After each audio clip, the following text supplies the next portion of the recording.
கார்த்திகை 1 சோமவார பிரதோஷம். இன்றைக்கி நல்லா அருமையான நாள். இந்த நன்னாளில் உங்களால் முடிஞ்ச உதவிகள் பண்ணுங்கள். நீண்ட நாளாக ஒரு காட்டுக்குள்ளே இருந்த சிவலிங்கங்க. அந்த சிவலிங்கத்தை எடுத்துகிட்டு வந்து அதை ஷெட்டு போட்டு அதுக்கு தேவையான பீடங்கள்லாம் அமைச்சு சுவாமிக்கு ஆவுடையார் பிரம்மபாகம் உடஞ்சிருந்துச்சு. ஒரு சில நல்ல உள்ளங்களின் உதவியோட அந்த ஆவுடையார் பிரம்மபாகம், நந்திய பெருமான், பலிபீடம் சிலைகள்லாம் புதுசாக நம்ம செஞ்சு இன்றைக்கி தான் அந்த பீடங்களில் சுவாமியை தூக்கி வச்சு எந்திர ஸ்தாபனம் பண்ணியிருக்கோம்.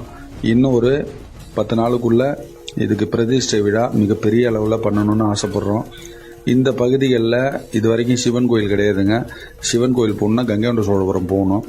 அதனால் முதல் முறையாக இங்கே ஒரு சிவாலயம் அமைதுங்கிறதுனால நிறைய மக்களுக்கு தெரியப்படுத்தணும். நிறைய பேர் வந்து இந்த சுவாமியை கும்பிடணும். நிறைய பேருக்கு இந்த சுவாமி நல்லருள் புரியணும். நமக்கு தொடர்ந்து ஆலய திருப்பணி சப்போர்ட் பண்ணுற எல்லாருக்குமே அவங்க நல்ல வழி காட்டணுங்கிறதுக்காக பிரதிஷ்டை மிகப்பெரிய அளவில் பண்ண போகிறோங்க. இன்றைக்கி நிறைய பேருக்கு அன்னதானம் போடணும். அதனால் இந்த வீடியோ பார்க்குற நீங்கள் உங்களால் முடிஞ்ச உதவிகள் பண்ணுங்கள்.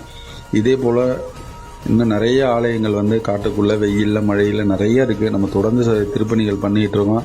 தங்களால் இயன்ற உதவி பண்ணுங்கள். அந்த ஆலயம் எங்கே இருக்குதுன்னு பார்த்தீங்கன்னா அரியலூர் மாவட்டம் கங்கை கொண்ட சோழபுரத்துலேருந்து ஒரு 9 கிலோமீட்டர் தொலைவில் இருக்கிற வெத்தியார் வெட்டுங்கிற கிராமத்தில் இருக்குங்க. இந்த திருப்பணிக்கும் இந்த கும்பாபிஷேகத்துக்கு பிரதிஷ்டைக்கும் உங்களால் முடிஞ்ச உதவிகள் பண்ணுங்கள். நன்றி, வணக்கம். சிவாய நம. திருச்சிட்டம்பலம்.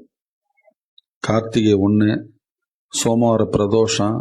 இன்றைக்கி நல்லா அருமையான நாள். இந்த நன்னாளில் உங்களால் முடிஞ்ச உதவிகள் பண்ணுங்கள். நீண்ட நாளாக ஒரு காட்டுக்குள்ளே இருந்த சிவலிங்கங்க. அந்த சிவலிங்கத்தை எடுத்துகிட்டு வந்து அதை ஷெட்டு போட்டு அதுக்கு தேவையான பீடங்கள்லாம் அமைச்சு சுவாமிக்கு ஆவுடையார் பிரம்மபாகம் உடஞ்சிருந்துச்சு.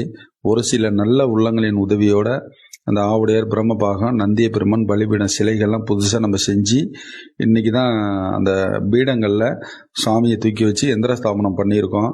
இன்னும் ஒரு 10 நாளுக்குள்ளே இதுக்கு பிரதிஷ்டை விழா மிகப்பெரிய அளவில் பண்ணணும்னு ஆசைப்பட்றோம். இந்த பகுதிகளில்